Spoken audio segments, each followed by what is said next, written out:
C'est l'atelier 231 en fait qui nous a conviés à venir là. Parce qu'on est en compagnie associée avec l'atelier.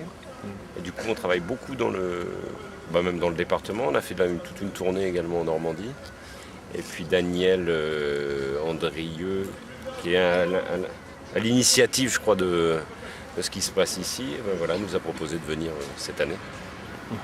Donc on est passé repérer, je ne sais plus, il y a quelques mois de ça, pendant qu'on était sur Vivacité. Et puis voilà. Nous voici là. Donc on a discuté un peu le coup avec les gens du coin surtout. C'est comme ça qu'on a appris quelques éléments là sur la réhabilitation des lieux, là la barre d'immeuble là, qui va tomber, l'autre là-bas, les autres qui se construisent là. Voilà, en discutant un peu sur place avec les gens. Sous le soleil. Sous le soleil, ouais, de Normandie. On connaît bien, on y passe pas mal de temps. Les 4 saisons en une journée. Ouais. On passe pas mal de temps du coup en Normandie. Là. On a une longue histoire avec l'atelier 231 aussi. C'est qu'ils nous ont, et la ville de Sotteville, qui nous ont toujours beaucoup aidés et fait venir tous les spectacles qu'on faisait sur le festival Vivacité. Et puis du coup voilà, comme il y a maintenant plein de propositions qui se font un peu en dehors de Sotteville, nous voilà là. C'est formidable, je trouve. Oui, on nous a dit, l'initiative là apparemment ça fait 4-5 ans que ça se fait, dans un endroit où a priori il n'y avait pas forcément grand chose avant, donc ça c'est plutôt tout à fait louable quoi. Et puis voilà, que ça se passait quand même pas mal, même s'il y a un public remuant et une jeunesse un peu turbulente, mais si les spectacles étaient de qualité, ils arrivaient à accrocher tout à fait, donc on a entendu plutôt que ça se passait pas mal du tout. Voilà. Sinon aujourd'hui pour la proposition, c'est... Le spectacle, ce que c'est ? Oui. Ça, c'est un spectacle qui a été créé en grande partie d'ailleurs aussi à Sotteville. Ça s'appelle c'est un des volets des manèges d'aventure de la famille Baratin. En fait, ça fait partie d'une trilogie de 3 spectacles. C'est le dernier, il s'appelle Le Pic de Hubert. Celui-ci, en fait, cette famille Baratin, qui est une famille de forains, se sert de manège pour raconter des histoires. Et donc là, c'est l'histoire du dernier litre d'essence de la planète. C'est pour ça qu'on voit tous ces engins là qui n'utilisent pas de pétrole et qui vont vers d'autres modes de locomotion. Donc cette famille, elle raconte pendant 1h15 à peu près l'histoire de ce dernier litre. Dans les autres spectacles qu'on avait fait, il y avait pareil, cette famille foraine qui racontait les stupéfiantes aventures de Don Quichotte et Fangio Pancha, qui était d'inspiration sur le roman de Cervantes, Don Quichotte. Puis on en avait fait un autre aussi, alors ces deux-là on les a pas joués ici, qui s'appelait La Pirogue, et là on partait dans un safari urbain à travers la ville sur une pirogue.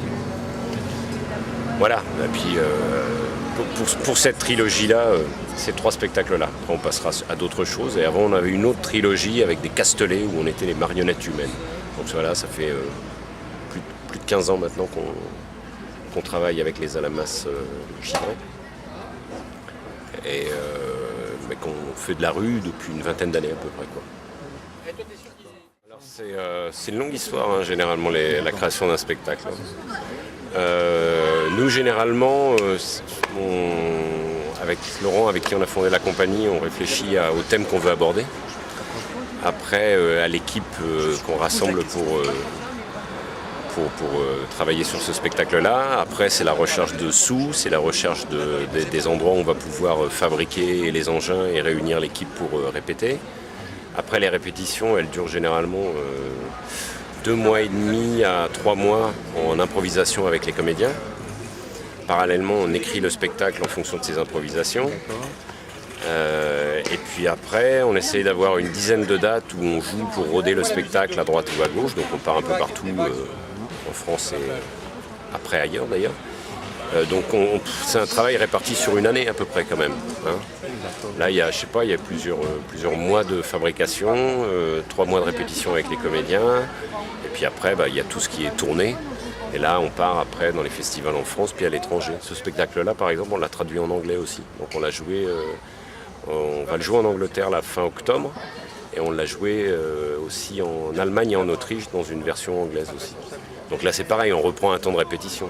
On a repris 15 jours de répétition pour travailler en anglais avec des gens qui ne maîtrisaient pas forcément l'anglais au début, mais voilà, c'est du coup traduction, répétition, c'est du boulot. Mais c'est une richesse en même temps.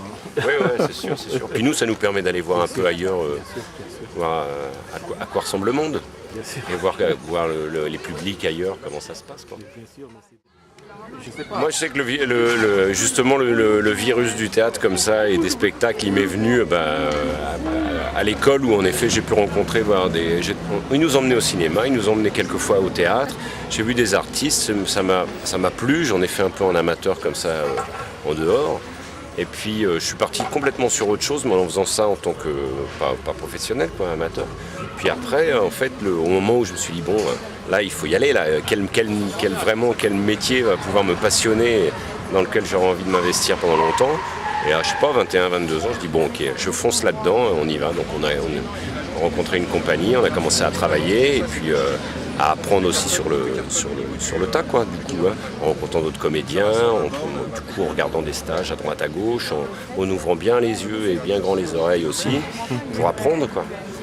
Donc oui, évidemment, c'est en allant comme ça aussi qu'on peut créer des étincelles et on ne sait pas ce que ça donnera derrière, quoi. Ça peut créer soit des vocations, soit d'autres désirs, au-delà même du moment qu'on partagera pendant le temps du spectacle. Donc ça, après c'est l'histoire des gens, ça leur appartient. C'est un moyen, par exemple, de s'exprimer. Oui, ça a pu être des spectacles qui demandent pas mal d'énergie, donc c'est vrai que du coup notre énergie on la canalise là-dedans. Puis c'est bien, tout ce qui est théâtre permet aussi de parler du monde autour de soi, donc aussi d'avoir une opinion, une vision, et puis d'utiliser son corps et son esprit pour raconter des histoires avec ça. Parce qu'on a une passion pour le fait de raconter des histoires, donc ça oblige déjà à écouter un peu ce qu'il y a comme histoire dans le grand monde. Nous, de toute façon, on a fait le choix de travailler dans la rue, donc on sait parfaitement que du coup la rue, elle est à tous, donc on croise tout le monde. Donc après, suivant les endroits, en effet, on peut jouer des fois dans des centres-villes de grandes villes, voilà, et après se retrouver dans des quartiers, d'autres types de quartiers. On a vraiment goûté à toutes les ambiances, quoi. Donc, on a choisi ça aussi pour pouvoir aller partout, et puis rencontrer toutes sortes de gens, pour pas aller faire un théâtre qui soit exclusivement dans un endroit fermé où on sait qu'on va avoir juste tel type de public, alors que là, on peut toucher aussi les familles, tout le monde, voilà, toutes les provenances. Donc, oui, nous, ça a été un choix de faire ça, parce que, voilà. Ça a été la réflexion de l'atelier, soutenue par un certain nombre de partenaires, mais aussi de se dire on peut proposer d'autres choses, mais en allant sur place aussi. Donc pourquoi obligatoirement les gens d'ici auraient à aller sur le centre-ville de Rouen ou de cette ville, etc. Puisqu'on peut aussi faire des choses là, quoi. Donc voilà, c'est une belle initiative. On a des gens du public qui viennent après, parce qu'ils nous connaissent d'autres endroits où on a joué, qui disent ouais, on va monter voir le spectacle ici. Donc voilà, ça circule dans tous les sens comme ça. C'est formidable. En tout cas, courage et bonne chance. Et puis on se dit à tout à l'heure. Ouais, ok. Merci.